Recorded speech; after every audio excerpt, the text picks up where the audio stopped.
Magandang araw po sa inyong lahat. Turuan ko na po agad kayo na makapag-English. Dito na po agad tayo sa halimbawa.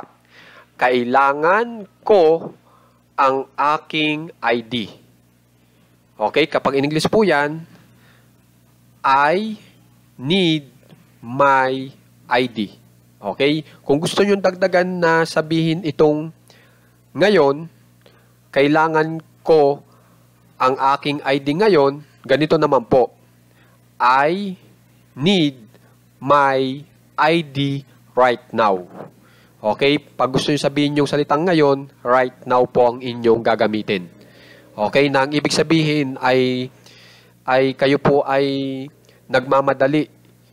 Okay? Na makuha itong bagay na inyong hinihingi o kinakailangan. At ito po yung ID. Okay? Ngayon po, subukan po naman natin ay itong salitang needs. Gagamitin natin yung S na nasa loob ng parenthesis. Kung gusto nyo magamit yung S sa loob ng parenthesis, magiging needs, kailangan yung ating subject o pinag-uusapan ay maalinman sa he, she, o kaya pangalan na partikular na isa lang ang bilang katulad po ng Mario.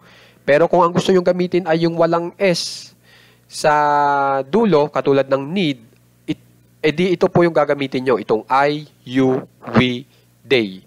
O kaya yung mga pinangalanan nyo po na higit sa isang bilang na nakapartikular, katulad po ng Mario and Luigi. Okay, so yun yung mga dapat yung tandaan sa paggamit ng need o kaya needs para sa salitang kailangan. Okay, para hindi po magkamali yung inyong grammar sa English. Okay po? Isa pa pong halimbawa. Subukan po natin itong may needs na. Yung may S na sa dulo. Kailangan niya ang kanyang pasaporte. Kailangan niya ang kanyang pasaporte. Kapag in English po natin yan, tapos yung niya po ay lalaki, yung tinutukoy natin, he ang gagamitin nyo. Pero kung babae, she po. So, gamitin po natin ay yung lalaki. So, he ang gagamitin natin. He needs his passport. Ganun lang po kasimple. His po ang ginamit natin para sa kanya kasi yung his po ay panlalaki. Kasi yung pinag-uusapan po natin ay lalaki. Pero kung babae po yung ating pinag-uusapan, yung kanyang po ay ang gagamitin nyo po ay her para sa she naman. So, tandaan nyo na po yan. Okay? Kung gusto nyo idagdag itong ngayon, pwede rin po. He needs his passport right now. Para sa kailangan niya ang kanyang pasaporte ngayon. So, ganyan lang po ka-simple. Okay po?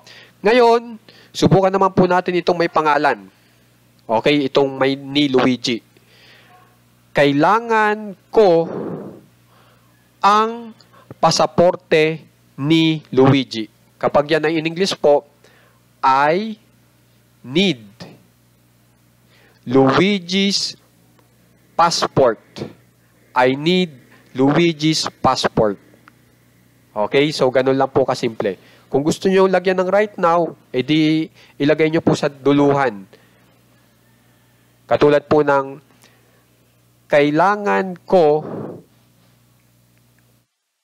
ang passport ni Luigi ngayon. Kapag in English po natin yan, I need Luigi's passport right now. Okay po? So, sana makikipractice po itong una nating tinalakay. Okay? Sumunod, dito naman tayo sa gitna. Para makapag-English naman po tayo ng iba. Kailangan ko ng pagkain. Kapag in English po yan, I need food. Pag kailangan ng pera, subukan natin. Subukan naman natin itong we, bilang natin. Kailangan natin ng pera. We need money. So, ganyan lang po kasimple. Subukan po naman natin itong si Mario. Kailangan ni Mario ng libro. Kapag in English po yan, Mario needs. May kasama ng S sa dulo ha. Kasi yun yung ating napag-usapan kanina, yung batas ng Ingles. Mario needs a book. Okay? Isasama niyo yung a book kung isang libro lang. Pero kung ang gusto niyo sabihin ay ng mga libro, books. May idadagdag nyo itong S sa dulo dito sa ating book. Tapos tatanggalin nyo itong A.